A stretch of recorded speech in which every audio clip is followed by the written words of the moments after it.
अस्सलाम वालेकुम। आप सब कैसे हैं? उम्मीद है कि आप सब ठीक ठाक होंगे। Welcome back to my channel. और रमज़ान मुबारक आप सबको, क्योंकि मेरा लास्ट व्लॉग जो था वो रमज़ान प्रैप का था।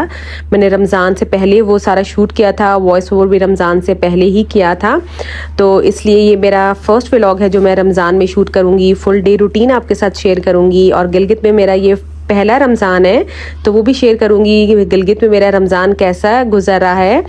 तो बस यहाँ पे जो है मैं किचन को रीसेट कर रही हूँ, कुछ थोड़ी बहुत किचन की सेटिंग चेंज कर रही हूँ, क्योंकि मुझे जहाँ पे मैं कटिंग करती थी, जो कुकिंग एरिया था मेरा, पहले से मैंने कॉर्नर बनाया हुआ था जहाँ मुझे आप कुकिंग करते हुए देखते हैं, कटिंग करते हुए देखते हैं, वो मुझे कंजस्टेड फील होता था काफ़ी।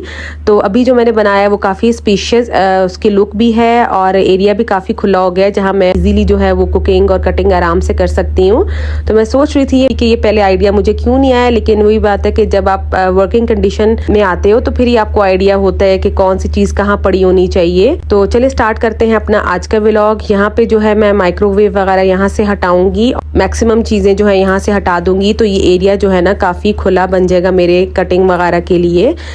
तो साथ में मैंने सोचा कि मैं क्लीनिंग भी कर देती हूँ, क्योंकि चीज़ें जब हटी हैं तो उसके नीचे से सारा अच्छे से मैं क्लीन कर देती हूँ।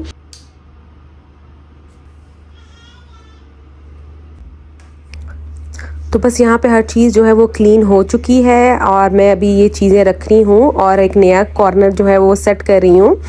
तो आपने मुझे लाजमी बताना है आपको ये सेटिंग कैसी लगी है। और ये क्लिप जो है एक दिन पहले का है, जिस दिन मैंने आपसे फुल डे रूटीन शेयर की है, सहरी टू इफ्तार, उससे एक दिन पहले का ये क्लिप है। दोपहर के टाइम मैंने ये सारा रीसेट किया था किचन, तो सोचा आपके साथ शेयर कर देती हूँ।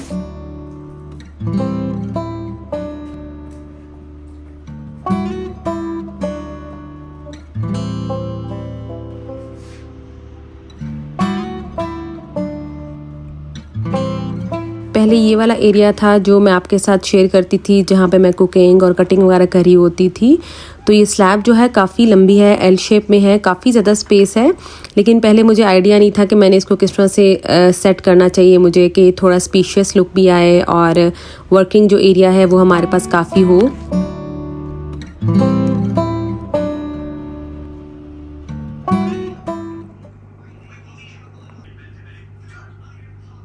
बस यहाँ पे सहरी का टाइम हो गया था और मैं किचन में आई थी।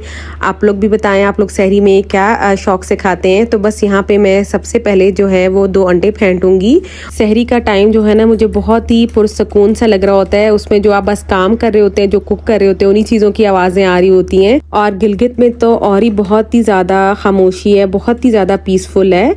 यहाँ पे उस तरह से मुझे रौनक नहीं लग रही होती जिस तरह रमज़ान में पंजाब साइड पे होती है ना, गिलगित में उस तरह से मुझे नहीं लगी है।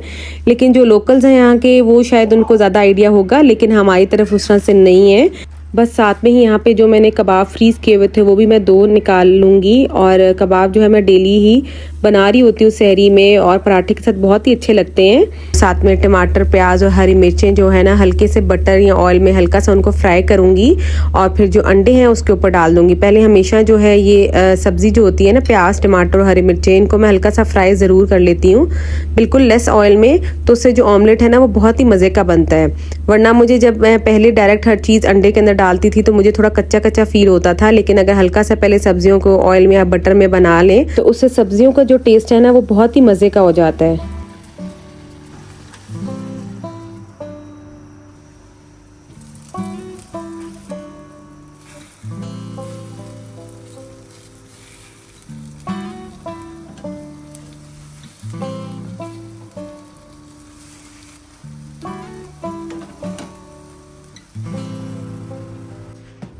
बस यहाँ पे साथ में मैं पराठा भी बना लूँगी। हर चीज़ हाथों हाथ जो मुझे समझ आ रहा है मैं साथ साथ कर रही हूँ। और मुझे सहरी बनाने में बस 30 मिनट्स लगते हैं। उस दिन मैं देख रही थी टाइमिंग्स के, मैं देखूँ मैं कितने टाइम में सहरी बना लेती हूँ, ताकि उसके अकॉर्डिंग जो है मैं सुबह में उठा करूँ। तो मैं देख रही थी 30 मिनट्स में मेरी सहरी जो है ना रेडी होकर टेबल पे लग जाती है। लेकिन बच्चे आजकल रोज़ा नहीं रख रहे हैं, क्योंकि यहाँ पे स्कूल स्टार्ट हो चुके हैं। तो बच्चों को मैंने यही कहा है कि जब जब ऑफ हुआ करेगा तब रोज़ा रखवा दूंगी, वैसे नहीं। हालांकि यहाँ पे रोज़े रखना बहुत ही आसान है, ना भूख लगती है ना प्यास। इवन जब अफ्तारी का टाइम भी आ जाता है तब भी आपको कोई प्यास, कोई भूख नहीं लग रही होती है। बस यहाँ पे साथ में मैं स्लाइस भी गरम कर रही हूँ, क्योंकि साथ में मैंने सैंडविचेस भी बनाने थे।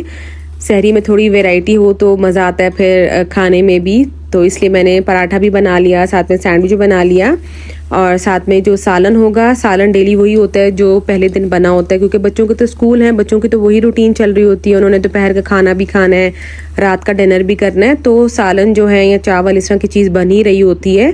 तो बस यहाँ पे जो पराठा है वो रेडी हो चुका है। अभी बस मैं सैंडविच बनाऊँगी। सैंडविच में सिंपल मैंने कबाब लगाया था और साथ में मैं केचप लगाऊँगी और जो मैंने ऑमलेट बनाया था सब्जियों वाला वो लगाऊंगी। तो ये बहुत ही मज़े का बनता है, सिंपल सा है लेकिन मज़े का होता है, खाने में अच्छा लगता है।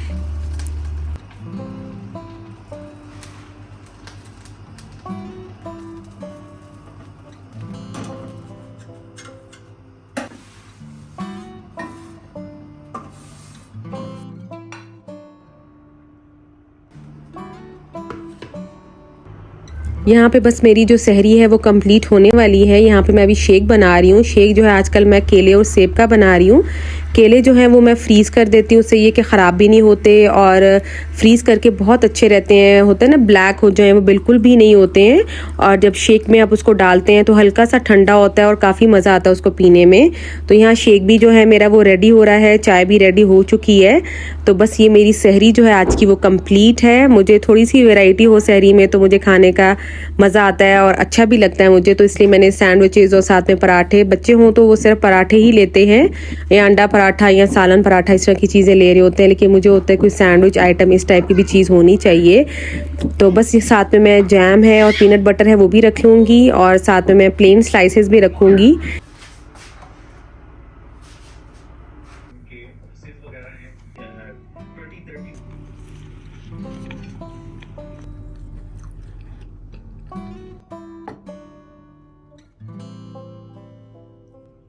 यहाँ पे सहरी करने के बाद इसके बाद नमाज़ पढ़ूँगी और उसके बाद मैं 1 घंटे के लिए लेटूँगी।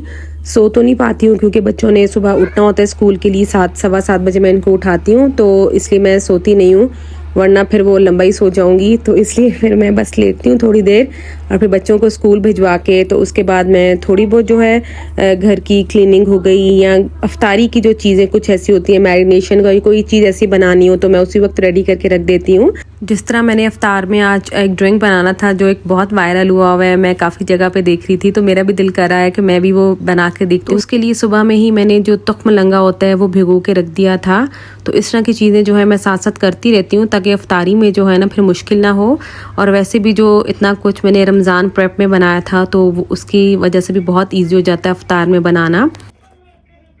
बस रमज़ान की रूटीन मुझे थोड़ी टफ़ भी लग रही है क्योंकि बच्चों की रूटीन वही चल रही होती है और उनके स्कूल भी चल रहे हैं, तो नींद जो है वो पूरी नहीं हो रही होती है। इसलिए रमज़ान में जो है वो नींद काफ़ी ज़्यादा डिस्टर्ब हुई हुई है क्योंकि इस तरह से हम एक ही गो में नहीं सो पा रहे होते हैं। कभी 2 घंटा सो लिया, कभी 3 घंटा सो लिया, 1 घंटा, तो उससे ये है कि आपकी नींद जो है ना प्रॉपर पूरी नहीं हो पाती और आप डिस्टर्ब से ही रहते हो, तो इसलिए वीकनेस भी आपको फील होने लग जाती है साथ में।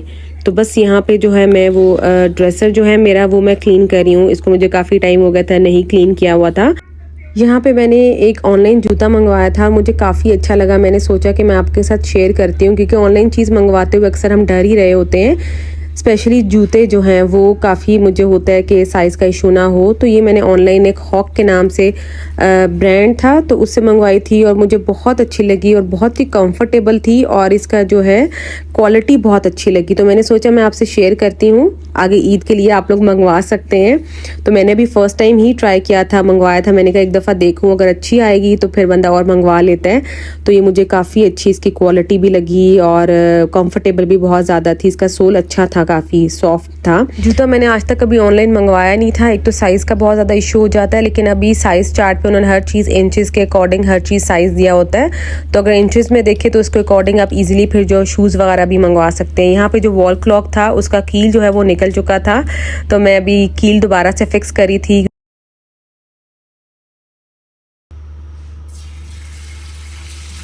यहाँ पे कुछ टाइम रेस्ट करने के बाद और नमाज़ वगैरह से फ्री होकर मैं किचन में आई थी और मैंने सोचा कि मैं अफ्तारी की जो है वो तैयारी स्टार्ट कर देती हूँ। तो सबसे पहले मैंने ये फिलिंग है वो रेडी कर रही हूँ। उसके लिए मैंने बोनलेस लिया है, बोनलेस को मैंने ऑयल में हल्का सा फ्राई किया है, साथ में प्याज और चॉप लहसुन डाल के इसको मज़ीद थोड़ा सा फ्राई करने के बाद हल्का सा पानी ऐड करने के बाद कवर करके मैं रख दूँगी।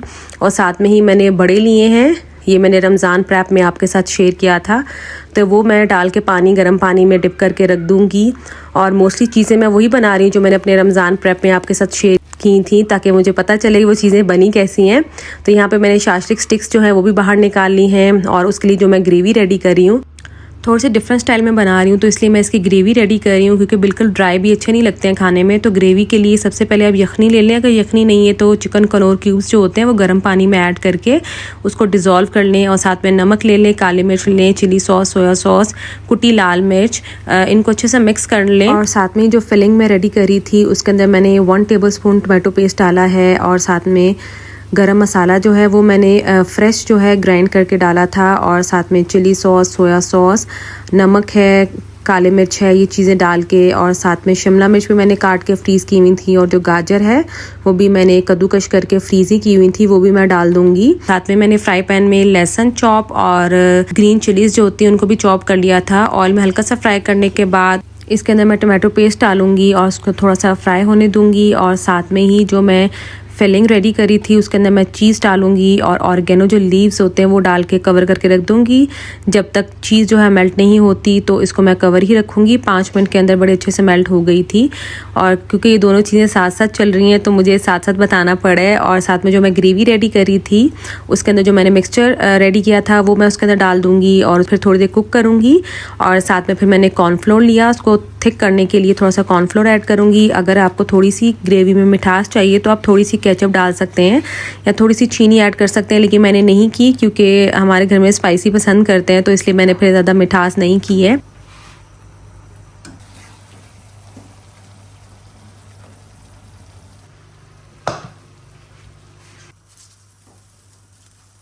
चिकन की जो फिलिंग है वो रेडी है, साथ में जो ग्रेवी है वो भी रेडी हो चुकी है, और मैंने अभी जो है बटर के साथ तवे को अच्छे से ग्रीस कर लिया है, और साथ में जितनी भी मैंने शाशलिक स्टिक्स थी वो तवे के ऊपर रख दी हैं, और उनको मैं तेज़ आंच पे ही पकाऊंगी, कुक करूंगी, क्योंकि इसके बाद ग्रेवी में भी इन्होंने कुक होना है, तो इसलिए मैं बस तेज़ आंच पे इसको कलर दूंगी।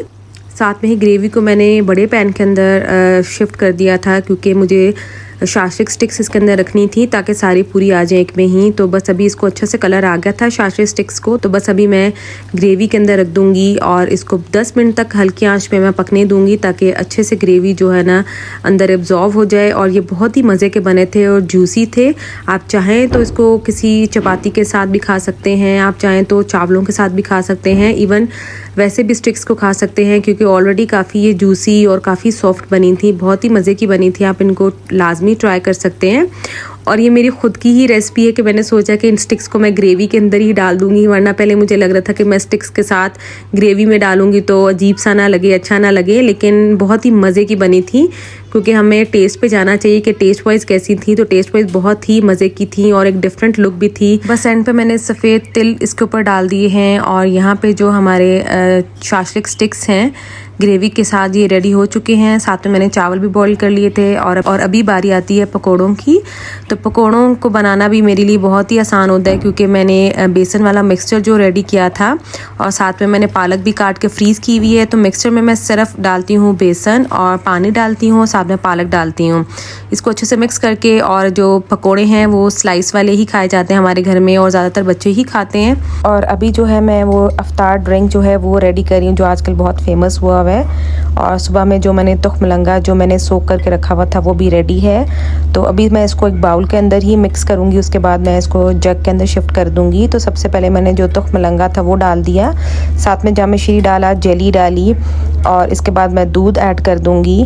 और आप चाहें तो अगर मीठा ज़्यादा लेना है तो आप कंडेंस मिल्क यूज़ कर सकते हैं, उससे भी टेस्ट बहुत अच्छा हो जाता है। और फिर साथ में मैं आइस क्यूब डालूँगी, क्योंकि ये ड्रिंक ऐसा है थोड़ा ठंडा हो तो अच्छा लगता है। वरना यहाँ पे ठंडा जो ड्रिंक है वो नहीं चल रहा, क्योंकि सर्दी है, जिसकी वजह से हम जो है रूम टेम्परेचर का पानी ही पीते हैं। लेकिन ये ड्रिंक ऐसा थोड़ा सा ठंडा हो तो पीने में अच्छा लगता है। तो बस ये ड्रिंक जो है वो रेडी हो चुका है। अभी मैं इसको जो है वो जग के अंदर शिफ्ट कर दूँगी।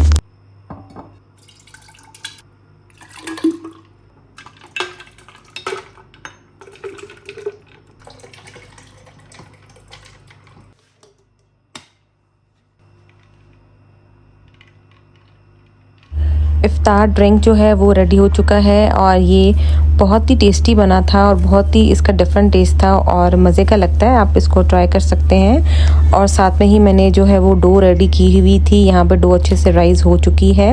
ये भी मैंने दोपहर में जो है वो डो बना के रख दी थी, क्योंकि यहाँ पे सर्दी है तो राइज़ होने में थोड़ा टाइम लग जाता है। और मैं अभी जो है वो ब्रेड पाए बना रही हूँ। बस इसको बहुत सिंपल है बनाना। सबसे पहले मैं पेड़े बनाऊंगी, उसको हल्का सा फ्लैट कर लूँगी। फ्लैट करने के बाद जो चिकन वाली फिलिंग बनाई है वो उसके ऊपर रख के और इसको मैं क्लोज़ कर दूँगी। और जिस तरह हम आलू के पराठे बनाते हैं वैसे ही एग्जैक्ट करना है आपने, लेकिन ये है कि इसको बस हल्के हाथों से हमने इसको फ्लैट करना है। उसको रोटी की तरह बेलना नहीं है, बस हल्के हाथों से आपने फ्लैट करके फिर फ्राई पैन के अंदर हल्का सा बटर मैंने ग्रीस किया था और उसके अंदर फिर जो है मैंने ब्रेड जो है वो कुक की थी। और ये बहुत ही टेस्टी बनता है, बिल्कुल पिज़्ज़ा फ्लेवर ही लग रहा होता है, जैसे आप पिज़्ज़ा ही खा रहे होते हो। तो ये आप भी ट्राई कर सकते हैं। और ये फिलिंग तो आपको हर चीज़ में ही काम आ सकती है, इसे आप कुछ भी बना सकते हैं। साथ में मैंने क्रीम फ्रूट चाट बनाई थी, क्योंकि मेरे पास क्रीम बहुत कम पड़ी थी, इसलिए मैंने थोड़ी सी बनाई कि चलें एक वैरायटी ही सही। तो उसके लिए मैंने सबसे पहले फ्रूट काट लिया था और साथ में मैंने क्रीम ऐड की थी, कंडेंस मिल्क थोड़ा सा ऐड किया था और ऊपर चाट मसाला डाला था। तो क्रीम फ्रूट चाट जो है मेरी वो रेडी हो गई है। और साथ में जो मैंने दही बड़े बनाए हैं, तो दही में मैं क्या यूज़ करती हूँ वो मैं आपके साथ शेयर कर देती हूँ। दही के अंदर मैंने शक्कर ऐड की है, आप चाहें तो चीनी भी ऐड कर सकते हैं, चाट मसाला, और इसको अच्छे से मिक्स करने के बाद मैं बड़ों के ऊपर ये दही जो है वो डाल दूँगी। और फिर इसके ऊपर मैं इमली की चटनी डालूँगी, चाट मसाला डालूँगी और साथ में पुदीने के जो पत्ते होते हैं वो डालूँगी और ज़ीरा। आप चाहें तो मज़ीद इसके ऊपर पापड़ी जो है वो डाल सकते हैं। तो ये दही बड़े जो हैं मीठे दही बड़े बनते हैं और बहुत ही मज़े के बनते हैं। और बड़े जो थे बहुत ही सॉफ्ट रेडी हुए थे। इसकी ऑलरेडी रेसिपी जो है मैं शेयर कर चुकी हूँ। रमज़ान प्रेपरेशन का जो व्लॉग शेयर किया था उसमें मैंने बड़ों की जो है रेसिपी शेयर की थी और ये बहुत ही ज़बरदस्त बनते हैं और बहुत ही ज़्यादा सॉफ्ट बनते हैं। आप फ्रीज़ भी कर दें तो उसके बाद आप गर्म पानी में डिप करके रखेंगे तो वैसे ही फ्रेश और सॉफ्ट ही लगेंगे। और यहाँ पे ये ब्रेड पाए जो है मेरी वो रेडी हो चुकी है, ये इस तरह से तैयार होगी। बस एक साइड पे मैंने पकोड़े रखे हैं, एक साइड पे मैंने ब्रेड पाए जो है वो बना रही हूँ और इसको हल्की आंच पे ही बनाऊंगी ताकि इसकी जो आउटर लेयर थोड़ी क्रिस्पी बने। बस यहाँ पे अफ्तारी के जो एंड वाले काम होते हैं वही चल रहे होते हैं, क्योंकि सबसे एंड में मुझे होता है कि पकौड़े बने ताकि थोड़े गर्म रहें तब तक। और क्योंकि यहाँ पे वैसे भी सर्दी है तो हर चीज़ जो है ना बहुत जल्दी जो है वो ठंडी हो जाती है।